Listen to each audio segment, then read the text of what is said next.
नमस्कार दोस्तों, आप सभी का एसबी स्टडी 98 पर स्वागत है। आज मैं आप लोगों के लिए सीटेट के एग्ज़ाम से संबंधित वीडियो लेकर के आई हूं। तो आज हम लोग सीटेट में देखेंगे ईवीएस। तो आइए ईवीएस में हम लोग जानवरों के बारे में एक जानवरों के बारे में विस्तार से समझते हैं। देखिए, आज के वीडियो में एक एक पॉइंट बहुत ही इम्पॉर्टेंट होने वाला है, तो वीडियो को आप लास्ट तक ज़रूर देखिएगा। तो चलिए शुरू करते हैं आज के सेशन को। तो देखिए, सबसे पहले हम लोग देखेंगे सांप के बारे में कि सांप में कौन कौन से गुण होते हैं या क्या क्या पाया जाता है, पेपर में इनसे क्या प्रश्न आते हैं। तो आइए शुरू करते हैं। तो देखिए, पहला पॉइंट दिया है, यह सरीसृप प्रजाति का जीव होता है। सांप जो है सरीसृप प्रजाति का जीव होता है। अगला पॉइंट है, इसकी औसत आयु 10 से 12 वर्ष होती है। सांप की औसत आयु जो है 10 से 12 वर्ष होती है। अगला पॉइंट है, 8 वर्ष तक नर सांप के शरीर पर बाल आने लगते हैं। जो देखिए, 8 वर्ष तक जो है नर सांप के जो शरीर होती है उस पर बाल आने लगते हैं। अगला पॉइंट है, सांप के 2 खोखले दांत पाए जाते हैं। देखिए, ये वाला पॉइंट बहुत इंपॉर्टेंट है। पिछली बार भी सीटेट के एग्जाम में पूछा था कि सांप के कितने दांत होते हैं या कितने खोखले दांत होते हैं। तो 2 खोखले दांत पाए जाते हैं सांप के। अगला पॉइंट है, सांप के कान नहीं पाए जाते हैं। वह कंपन के माध्यम से ही महसूस करता है और ध्वनि के प्रति प्रतिक्रिया देता है। सांप जो है कंपन को महसूस करता है और ध्वनि के प्रति प्रतिक्रिया देता है। अगला पॉइंट है, सर्वाधिक कंपन शरीर की निचली त्वचा पर होता है जो जमीन से सटा होता है। ये देखिए फिगर में, इसके निचली त्वचा जो जमीन से सटा होता है, सर्वाधिक कंपन उसी में होता है। चलिए आगे देखते हैं। चलिए आगे हम लोग देखेंगे ब्लू व्हेल। देखिए, ब्लू व्हेल के बारे में देखते हैं। देखिए फिगर में यहाँ पे है। चलिए, पहला पॉइंट है, देखिए, पृथ्वी का सबसे भारी जीव है। यह जो है पृथ्वी का सबसे भारी जीव होता है। अगला पॉइंट है, सबसे घातक जलीय शिकारी है। देखिए, ब्लू व्हेल जो है एक जलीय शिकारी जीव माना जाता है और सबसे घातक होता है यह। अगला पॉइंट है, औसत आयु इसकी 90 वर्ष होती है। ब्लू व्हेल की औसत आयु जो है 90 वर्ष होती है। अगला पॉइंट है, फेफड़े द्वारा सांस लेती है। यह फेफड़े द्वारा सांस लेती है। अगला पॉइंट समझेंगे, समुद्र में सबसे ज़्यादा शिकार करती है। यह जो है समुद्र में सबसे ज़्यादा शिकार करती है, इसीलिए इसे जलीय शिकारी कहा जाता है। देखिए, अगला पॉइंट है, यह सर्वाधिक संख्या में प्रशांत महासागर में पाई जाती है। ब्लू व्हेल जो है सर्वाधिक संख्या में प्रशांत महासागर में पाई जाती है। इस पॉइंट को आप लोग नोट कर लीजिएगा। अगला पॉइंट है, इसकी लंबाई जो है 30 मीटर होती है।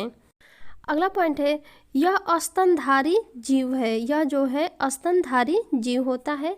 तो ये रहा आपका ब्लू व्हेल के बारे में। चलिए आगे हम लोग अगले के बारे में समझते हैं।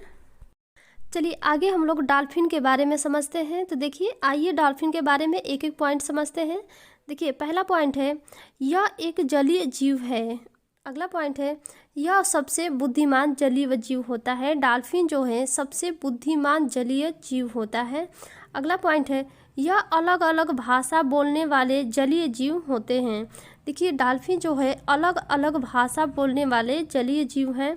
अगला पॉइंट है, भारत में गंगा नदी में प्रयागराज हल्दिया के मध्य पाया जाता है। देखिए, डॉल्फिन जो है भारत में गंगा नदी में प्रयागराज और हल्दिया के मध्य पाया जाता है। अगला पॉइंट है, भारत का राष्ट्रीय जलीय जीव है। डॉल्फिन जो है भारत का राष्ट्रीय जलीय जीव होता है। अगला पॉइंट है, देखिए, डॉल्फिन के अन्य नामों से भी जाना जाता है, जैसे अंधी डॉल्फिन हो जाएगा या सूसू। देखिए, इसे अंधी डॉल्फिन या सूसू के नाम से जाना जाता है। अगला पॉइंट समझते हैं, मनुष्यों से दोस्ती करने वाला जलीय जीव है ये। देखिए, डॉल्फिन जो है मनुष्यों से दोस्ती करने वाला एक जलीय जीव है। तो ये रहा आपका डॉल्फिन के बारे में। आइए आगे समझते हैं हम लोग। चलिए आगे हम लोग अब समझते हैं केचुआ। देखिए, केचुए के बारे में एक एक पॉइंट हम लोग समझेंगे। देखिए, पहला पॉइंट दिया है कि इसकी औसत लंबाई जो है 14 इंच होती है। केचुए की औसत लंबाई 14 इंच होती है। और देखिए, अगला पॉइंट दिया है कि इसकी औसत आयु जो है 8 वर्ष होती है। केचुए की औसत आयु जो है 8 वर्ष होती है।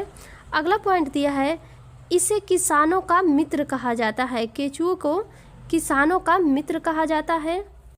अगला पॉइंट दिया है, ये मिट्टी को भुरभुरा बनाता है। केचुआ जो है मिट्टी को भुरभुरा बनाता है, जिससे मिट्टी जो है उपजाऊ बन जाती है। अगला पॉइंट है, देखिए, मिट्टी में ऑक्सीजन का प्रवाह बढ़ जाता है। जब केचुआ जो है मिट्टी को भुरभुरा बनाता है, जिससे मिट्टी में ऑक्सीजन का प्रवाह जो है बढ़ जाता है और मिट्टी जो है उपजाऊ बन जाती है। चलिए अगला पॉइंट दिया है, अपघटक श्रेणी है। केचुआ जो है अपघटक श्रेणी का है। इसकी लंबाई 8 से 10 सेंटीमीटर होती है। केचुए की लंबाई जो है 8 से 10 सेंटीमीटर होती है। अगला पॉइंट दिया है, खरपतवार नष्ट करने में इसकी भूमिका होती है। केचुए की भूमिका खरपतवार को नष्ट करने में होती है। इसका सामान्य रंग जो है भूरा होता है। केचुए का सामान्य रंग भूरे रंग का होता है ये। तो ये रहा आपका केचुए के बारे में। चलिए आगे देखते हैं। चलिए आगे हम लोग समझेंगे स्लॉथ के बारे में। तो आइए स्लॉथ के बारे में समझते हैं। देखिए, यह दुनिया का सबसे आलसी जीव होता है। स्लॉथ जो है दुनिया का सबसे आलसी जीव है। तो आइए इसी के बारे में एक एक पॉइंट समझते हैं। पहला पॉइंट दिया है, सप्ताह में एक बार शौच के लिए ज़मीन पर उतरता है। यह देखिए, सप्ताह में एक बार ही ज़मीन पर उतरता है शौच के लिए। अगला पॉइंट दिया है, इसकी औसत जीवन जो है 40 वर्ष होती है।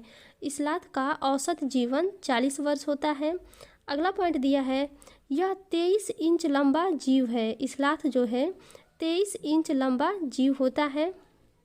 अगला पॉइंट देखिए दिया है, यह मध्य अमेरिका और दक्षिण अमेरिका में पाया जाता है। स्लॉथ जो है मध्य अमेरिका और दक्षिण अमेरिका में पाया जाता है।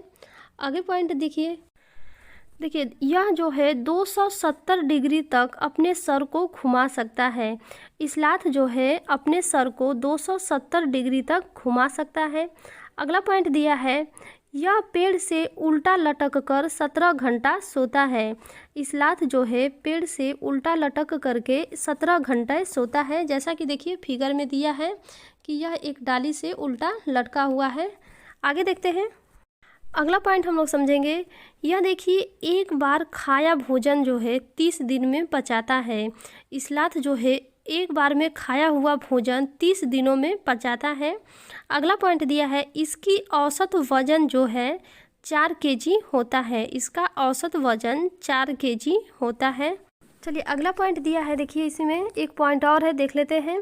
जीवन में देखिए, स्लॉथ जो है अपने पूरे जीवन में 8 पेड़ों पर ही निवास करता है और एक पेड़ पर 5 वर्ष रहता है। अपने पूरे जीवन में 8 पेड़ों पर निवास करता है और एक पेड़ पे 5 वर्ष रहता है। तो ये रहा कुछ पॉइंट आपका स्लॉथ के बारे में। एक एक पॉइंट को आप लोग ज़रूर देख लीजिएगा। चलिए आगे देखते हैं। चलिए आगे हम लोग मधुमक्खियों के बारे में समझेंगे कि देखिए, मधुमक्खियों के बारे में एक एक पॉइंट हम लोग समझते हैं। चलिए पहला पॉइंट है, कभी खराब न होने वाला भोजन। देखिए, कभी भी खराब न होने वाला भोजन क्या होता है? शहद होता है। अगला पॉइंट दिया है, भारत में सर्वाधिक शहद उत्पादन। देखिए, भारत में सबसे ज़्यादा जो है शहद उत्पादन किस राज्य में होता है? तो बिहार राज्य में। कहाँ पे? बिहार राज्य में। और देखिए, शहद उत्पादन का समय क्या होता है? तो अक्टूबर से दिसंबर तक होता है। मधुमक्खियाँ जो है अक्टूबर से दिसंबर तक ही अंडे देती हैं। अगला पॉइंट समझेंगे। देखिए, छत्ते में जो मधुमक्खियों के छत्ते होते हैं उसमें कई प्रकार की मधुमक्खियाँ पाई जाती हैं, जिसमें एक रानी मधुमक्खी होती है और जिसका कार्य क्या होता है? अंडा देना। रानी मधुमक्खी का कार्य होता है अंडा देना। देखिए, मधुमक्खियों के भी अलग अलग कार्य होते हैं। सभी मधुमक्खियों का अलग अलग कार्य जो है बटा रहता है, जिसमें रानी मधुमक्खी का कार्य होता है अंडा देना। उसमें कुछ सिपाही मधुमक्खियाँ होती हैं। और देखिए, सिपाही मधुमक्खियों का कार्य क्या होता है कि छत्ते के समीप जो है पहरा देना, उनके आसपास पहरा देती रहती हैं। ये सिपाही मधुमक्खियाँ कहलाती हैं। कुछ मधुमक्खियाँ जो है रस लाने का कार्य करती हैं। देखिए, अगला पॉइंट दिया है, फूलों के परागण में सर्वाधिक सहायक। तो देखिए, फूलों के परागण में जो है सर्वाधिक सहायक मधुमक्खियाँ ही होती हैं। तो ये रहा आपका मधुमक्खियों के बारे में कुछ पॉइंट। आप लोग इसको ज़रूर देख लीजिएगा। आगे देखते हैं हम लोग। चलिए आगे हम लोग समझेंगे बाघ के बारे में। तो आइए बाघ के बारे में एक एक पॉइंट हम लोग विस्तार से समझते हैं। देखिए पहला पॉइंट दिया है, बाघ जो है अंधेरे में हमसे 6 गुना बेहतर देख पाता है। बाघ जो है अंधेरे में हमसे 6 गुना बेहतर देख पाता है। अगला पॉइंट दिया है, बाघ की मूंछें जो है हवा में हुए कंपन को भांप लेती हैं। जो बाघ की मूंछें होती हैं वो हवा से हुए कंपन को जो है भांप लेती हैं या महसूस कर लेती हैं, और उससे उसे शिकार की बिल्कुल सही स्थिति का पता चलता है। उनकी मूंछों से उनके शिकार का सही स्थिति का पता चलता है, और उसे जो है उनके मूंछों से उन्हें रास्ता ढूंढने में भी मदद मिलती है। उनके मूंछों के जो बाल होते हैं उससे रास्ता ढूंढने में भी उन्हें मदद मिलती है। अगला पॉइंट देखिए दिया है, बाघ की गर्जन लगभग 3 किलोमीटर दूर तक सुना जा सकता है। जो बाघ की गर्जन होती है उससे लगभग 3 किलोमीटर दूर तक भी सुना जा सकता है। अगला पॉइंट देखिए दिया है बाघ के बारे में, बाघ हवा से पत्तों के हिलने और शिकार से झाड़ियों में हिलने से हुई आवाज़ की अंतर को भांप लेता है। बाघ जो है देखिए जो पत्तों से हिलने की आवाज़ होती है या शिकारियों से या जो शिकार होता है शिकार से जो झाड़ियों में आवाज़ होती है उसमें अंतर को जो है पहचान लेता है या भांप लेता है। अगला पॉइंट देखिए दिया है बाघ के बारे में, बाघ के दोनों कान बाहर की आवाज़ पहचानने के लिए अलग अलग सी दिशा में ज़्यादा घुमा सकता है। बाघ जो है अपने दोनों कान को बाहर की आवाज़ पहचानने के लिए अलग अलग सी दिशा में घुमा सकता है। तो देखिए ये रहे आपके बाघ के बारे में कुछ पॉइंट, आप लोग इसे ज़रूर देख लीजिएगा। चलिए आगे समझते हैं। आगे हम लोग समझेंगे जानवरों का शिकार। तो आइए जानते हैं कि जानवरों का शिकार किस लिए किया जाता है। तो देखिए पहला पॉइंट दिया है, हाथी का उसके दांतों के लिए। देखिए हाथी का शिकार जो है उसके दांतों के लिए किया जाता है। अगला पॉइंट दिया है गैंडा। तो देखिए गैंडे का शिकार जो है उसके सींग के लिए किया जाता है। जो गैंडा होता है उसका शिकार उसके सींग के लिए किया जाता है। अगला पॉइंट देखिए दिया है मगरमच्छ, शेर और सांप। देखिए मगरमच्छ, शेर और सांप का शिकार जो है उनकी खाल के लिए किया जाता है या उनकी खाल के लिए उन्हें मार दिया जाता है। अगला पॉइंट देखिए दिया है हिरन। तो देखिए हिरन को थोड़ी सी खुशबू के लिए उसका शिकार किया जाता है। हिरन को थोड़ी सी खुशबू के लिए उसका शिकार किया जाता है। तो ये रहा जानवरों का शिकार के बारे में कि क्यों उनका शिकार किया जाता है। चलिए आज के लिए इतना ही है। अगर वीडियो अच्छी लगी हो तो वीडियो को लाइक और शेयर ज़रूर करिएगा। देखिए आज के वीडियो का एक एक पॉइंट बहुत ही इम्पॉर्टेंट है, आप लोग वीडियो के लास्ट तक ज़रूर देखिएगा। अगर आप लोगों को इसका PDF चाहिए तो हमारे टेलीग्राम चैनल ज्वाइन कर लीजिए, उसका लिंक हम डिस्क्रिप्शन बॉक्स में दे देंगे, वहां से जाके आप टेलीग्राम ज्वाइन कर सकते हैं। चलिए मिलेंगे हम लोग नेक्स्ट वीडियो में। Thank you so much.